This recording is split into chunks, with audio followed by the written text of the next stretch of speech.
Em 1861, os Estados Unidos mergulharam numa guerra que muitos acreditavam ser curta, a Guerra Civil Americana, irmãos contra irmãos. Mas a guerra não foi curta. A cada campanha, o conflito crescia. A cada batalha, o número de mortos explodia. A cada vitória, surgia um novo campo de sangue logo adiante. O que começou com a tomada do Fort Sumter, logo se transformou numa sequência devastadora de combates que arrastou o país inteiro para o abismo. Não foi apenas o norte contra o sul, foi uma guerra de desgaste, de comandantes ousados, de erros fatais, de ofensivas desesperadas e de batalhas que mudaram o destino de uma nação. Da primeira batalha em Bull Run até a rendição final do sul em Appomattox, a Guerra Civil Americana foi exatamente isso, uma batalha depois da outra.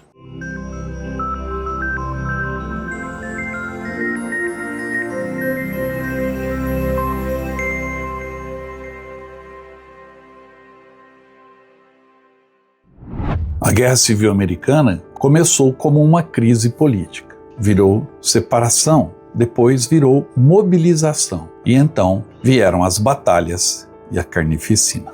Como todas as guerras, ela começou com a ilusão de que seria rápida, a Guerra de Secessão. Alguns acreditavam em poucos meses, uma campanha curta, uma demonstração de força e até uma solução política pelas armas. Mas o que os Estados Unidos viveriam entre 1861 e 1865 seria algo muito diferente. Seria uma guerra total, de desgaste, uma guerra em que cada batalha não encerrava o conflito, apenas abria caminho para a próxima batalha, ainda maior, ainda mais sangrenta, ainda mais brutal. De um lado, a União, o Norte, com mais homens, mais fábricas, mais ferrovias, mais recursos. Do outro lado, a Confederação, o Sul, com menos meios, mas com comandantes talentosos, enorme determinação e a esperança de vencer pelo choque, pela resistência e pelo cansaço do inimigo. No centro de tudo estava a escravidão. Mas no campo de batalha o que se vê era outra coisa. Colunas avançando, artilharia em posição, fumaça cobrindo plantações e florestas, cavalaria em movimento, milhares de homens marchando para combates que mudariam para sempre a história americana.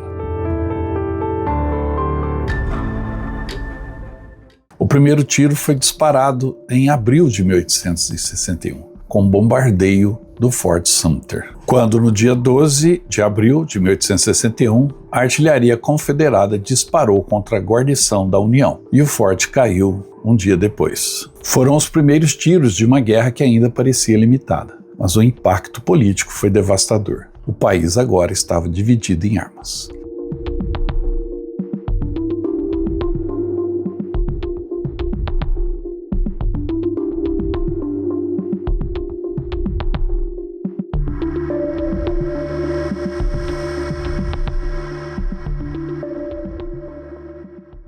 E a primeira grande prova veio logo depois. Em julho de 1861, na primeira batalha de Bull Run, ou Manassas, quando os dois lados se enfrentaram com a expectativa de um combate decisivo. A batalha de Bull Run foi travada próximo a Washington, e os civis vieram assistir à distância como se fossem a um espetáculo, inclusive levavam até cestas de piquenique. Mas este espetáculo virou caos. A União atacou, tentando romper as linhas sulistas, mas os confederados resistiram. E no centro daquele furacão surgiu um nome que se tornaria lendário, do general Thomas Stonewall Jackson, que, firme sob pressão, ajudou a estabilizar a linha confederada. E depois que eles resistiram, contra-atacaram. As tropas do norte perderam a coesão. A retirada virou então uma fuga desenfreada. Bull Run terminou em vitória do sul.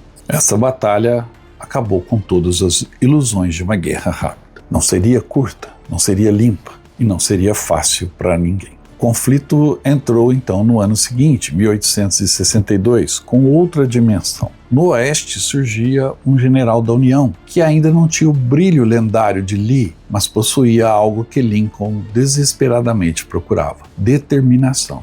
E o seu nome era Ulysses Grant. Grant começou a pressionar as posições confederadas no Tennessee e obteve vitórias nos fortes Henry e Donelson.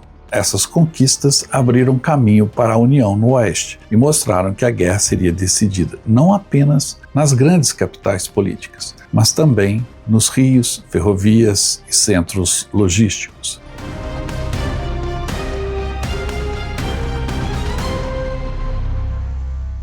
Então veio a Batalha de Shiloh, em abril de 1862, quando o exército da União estava acampado próximo à igreja da pequena vila de Shiloh, foi atingido por um ataque confederado de surpresa. O choque foi tremendo. Durante horas, parecia que o sul pisaria sobre o norte e destruiria uma das suas principais forças no oeste. Os homens lutaram entre bosques, ravinas, clareiras e lama. A artilharia rasgava as linhas, as formações se desmanchavam. Unidades inteiras eram lançadas para a frente e esmagadas. Porém, Grant resistiu e os reforços chegaram durante a noite. No segundo dia, a União contra-atacou. A vitória foi do norte, mas ninguém comemorou como se imaginava nos primeiros meses da guerra, porque Shiloh revelou algo assustador. O número de mortos e feridos era tão alto que os Estados Unidos perceberam que estavam presos a uma guerra muito mais feroz do que qualquer previsão otimista. Enquanto isso, no leste, a Confederação encontrava seu grande comandante, Robert Lee, que assumiu o comando do principal exército sulista e rapidamente mostrou que não pretendia lutar apenas na defensiva. Onde muitos veriam recuo, ele via oportunidade. Onde outros esperariam, ele atacava.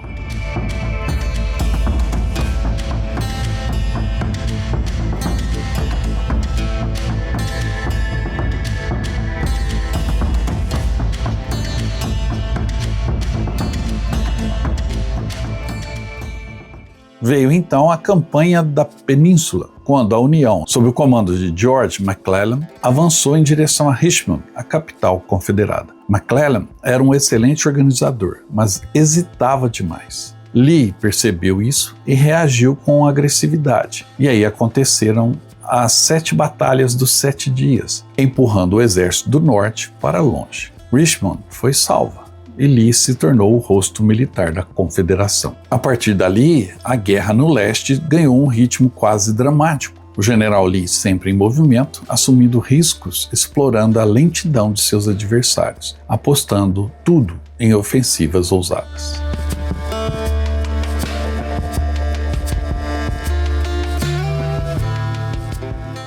Em agosto de 1862, veio a segunda Bull Run, ou seja, a segunda batalha, mais ou menos no mesmo local. Outra vez, os confederados derrotaram as forças da União. Outra vez, Lee parecia invencível. O Sul, apesar de inferior em recursos, mostrava uma capacidade impressionante de vencer no campo de batalha. Foi então que Lee fez o que parecia impensável. Decidiu levar a guerra para o norte. E o resultado foi Antietam, em setembro de 1862. Um dos combates mais brutais de uma guerra extremamente brutal. Campos de milho foram transformados em matadouros, estradas cobertas de corpos, posições disputadas palmo a palmo. Antietam terminou sem uma vitória tática clara, mas Lee foi forçado a recuar. E isso bastou para que o Norte reivindicasse a iniciativa e a vitória em Antietam. Mais importante ainda, deu a Abraham Lincoln a chance política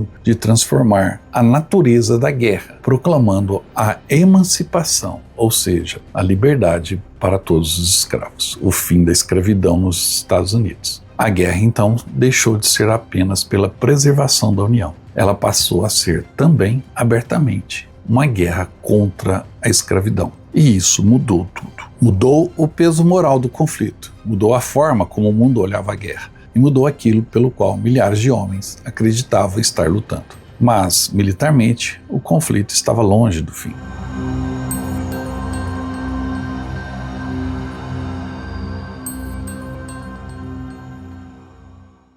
No final de 1862, em Fredericksburg, a União lançou ataques frontais desastrosos contra posições fortificadas de Lee. Foi carnificina pura. Os sulistas venceram de forma contundente. Mais uma vez, parecia que o Sul, mesmo sangrando, ainda tinha forças para desafiar a lógica da guerra. mas esta estava se impondo lentamente. A Confederação vencia batalhas, mas perdia homens que não podia substituir com a mesma facilidade. A União sofria derrotas humilhantes, mas continuava organizando novos exércitos. O Norte tropeçava, mas não caía. O Sul brilhava, mas se esgotava.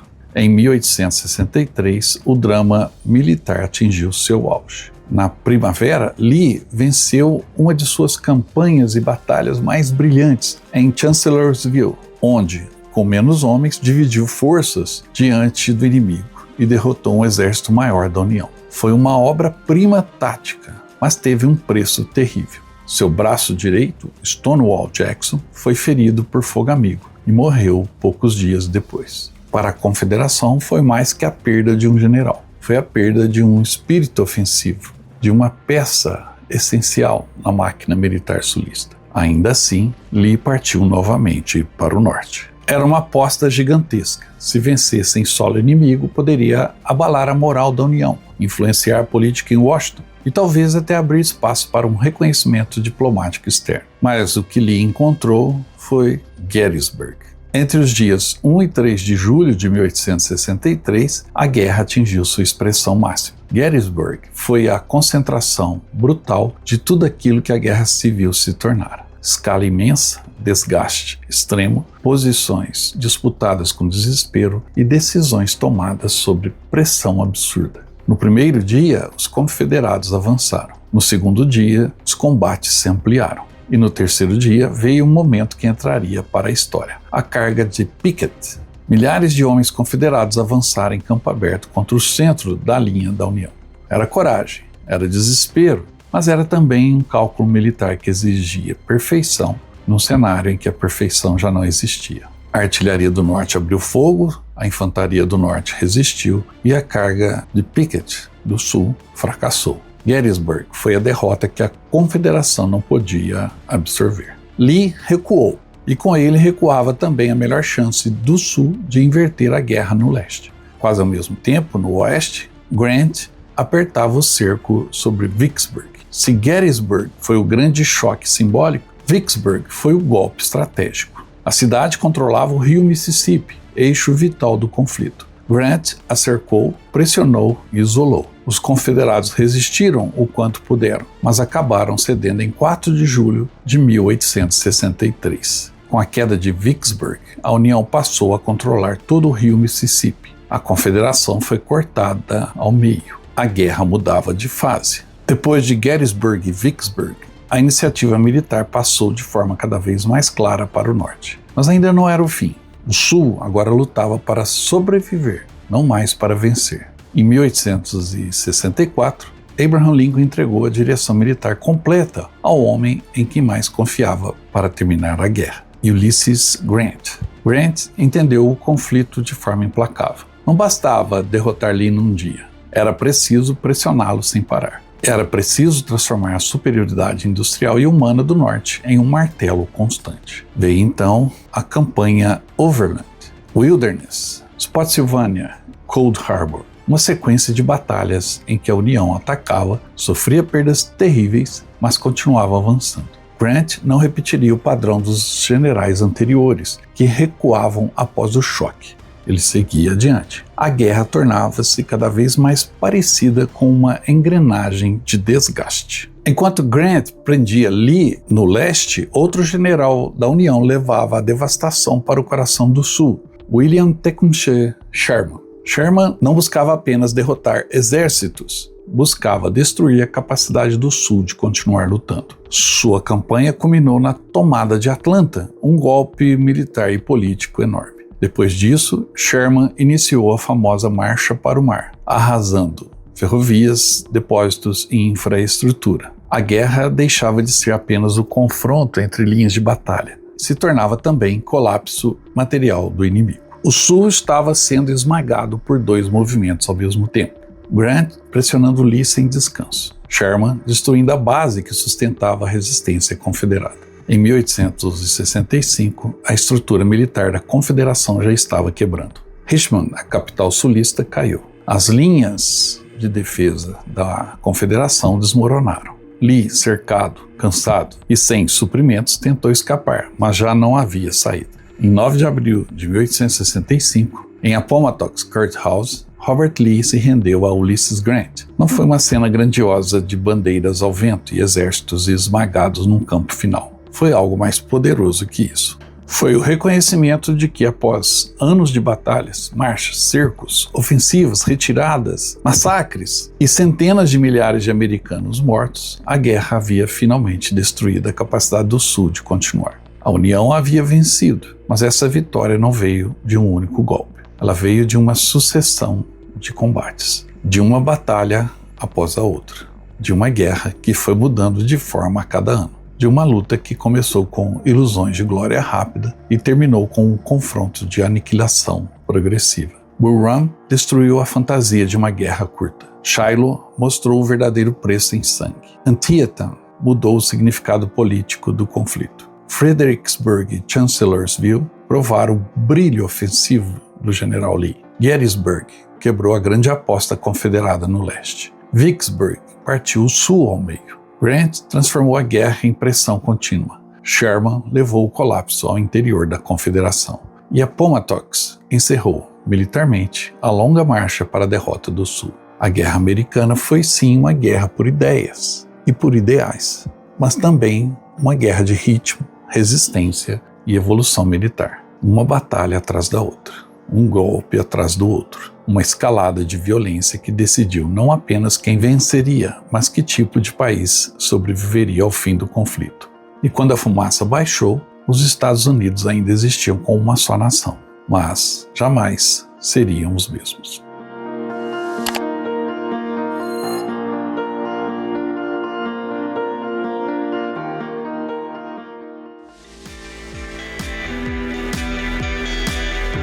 Viu só? Essa aí é a nova camisa da promoção do canal Viagem na História. E olha que belo modelo, com detalhe da nossa homenagem aos 80 anos do fim da Segunda Guerra, o dia da vitória. Essa é uma camisa única que você pode adquirir na nossa loja virtual. Entre em contato pelo nosso WhatsApp, eu te encaminho o link da loja virtual do Viagem na História. E você adquire essa belíssima camisa comemorativa do final da Segunda Guerra Mundial. E tem mais, adquirindo a camisa, você vai ganhar um cupom que vai te dar um número para um sorteio pela Loteria Federal de um pacote de viagens do Viagem na História. Ou seja, você vai poder ir conosco para a Europa visitar os campos de batalha mais famosos da Europa, ok? Entre em contato, garanta a sua camisa e boa sorte!